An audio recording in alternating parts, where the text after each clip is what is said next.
This is Terry, the host of Respectable Sins. In this program, we have been delving into the topic of sins that are easily tolerated and accepted in our lives. We have been exploring what these sins are and how we can overcome them.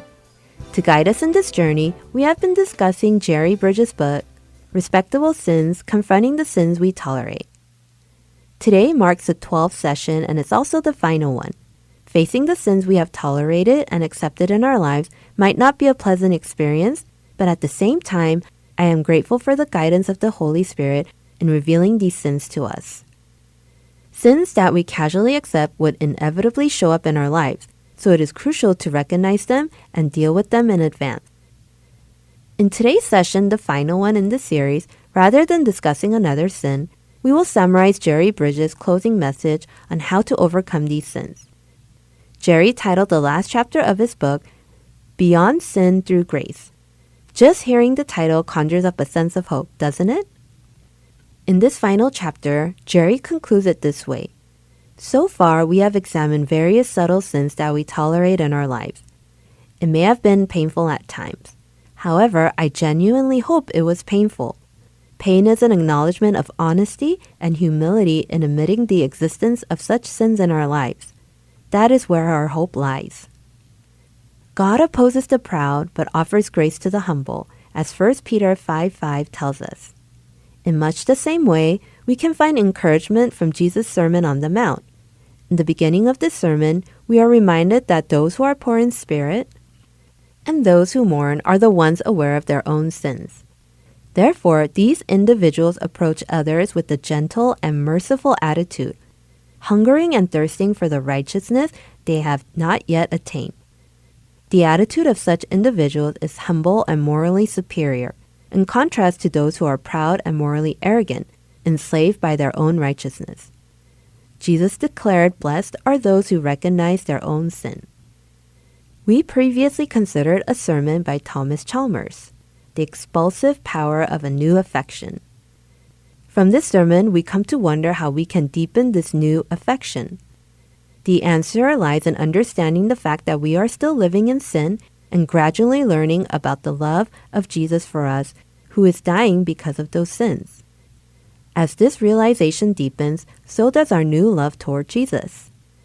In a scene where Jesus is having his feet washed by a woman and Simon the Pharisee is looking on uncomfortably, Jesus states in no uncertain terms that those who receive little forgiveness love little. Conversely, those who receive much forgiveness would love much. To grow the new love that Thomas Chalmers speaks about, we must comprehend the love of Christ for us as stated in the Gospel.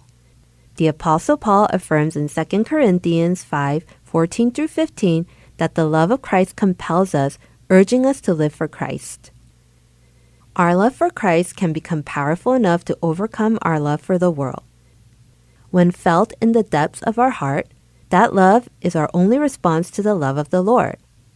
That applies to the subtle sins in our lives. Acknowledging them with humility is essential. As a first step, we must first confront them. In practical terms, the worst sin is denying these subtle sins in our lives. Without acknowledging the presence of these sins, they cannot be dealt with. We begin by admitting these sins and repenting how we tend to tolerate these sins.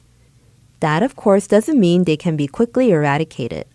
Our human nature would make it challenging. To borrow Paul's words, we must put to death these subtle sins. We have developed the habit of worrying, acting without discipline, criticizing others, gossiping, and entertaining ungodly thoughts. So where do we go from here? I pray that each of you examine your hearts for the subtle sins we have discussed: irreverence, worrying, selfishness, being prideful, prolonged anger, lacking discipline, jealousy, and worldliness. Ask God to open your eyes continually. Pray to see the subtle sins you have tolerated and even denied in your lives. There is no alternative to a humble and honest confession as the first step in resolving these sins. Here's a suggestion. Consider asking someone close to you for an honest evaluation whether there might be subtle sins within you. This person could be a close friend or a sibling. Take the time to sit down with that person and ask for an honest evaluation. Promise yourself you would not justify yourself or raise objection to their honest evaluation. When they begin to trust you and offer these assessments, simply listen. Ask them to assess each item on the list of sins in this book. Request them to rate you on a scale of no problem, occasional problem, frequent problem. If appropriate, you might ask them to offer examples to clarify your response. Even if you disagree with their assessment, keep it in your heart with humility. God could use their evaluation to open your eyes to sins you might have overlooked. If all goes well and this process opens your eyes in regards to the subtle sins we tolerate, you would then think about overcoming them. When you get to that point, you may do well to approach them with the framework of the gospel. The sanctification process, shedding sin, and putting on the likeness of Christ happens on two foundations, the righteousness of Christ and the power of the Holy Spirit. To stand before God and be accepted, we must always rely on the perfect righteousness of Christ. Also, we need to depend on the Holy Spirit to help us deal with all the sins in our lives and bear the fruit of the Spirit. 1 Peter 5:5 says, God opposes the proud, but gives grace to the humble. With that verse, we conclude our journey of discussing Jerry's book. How do you feel? Do you have a desire to resolve the subtle sins in your life and stand before God with a clean heart? Do you sense the urgency to break free from that lingering discomfort that always makes us feel less than upright?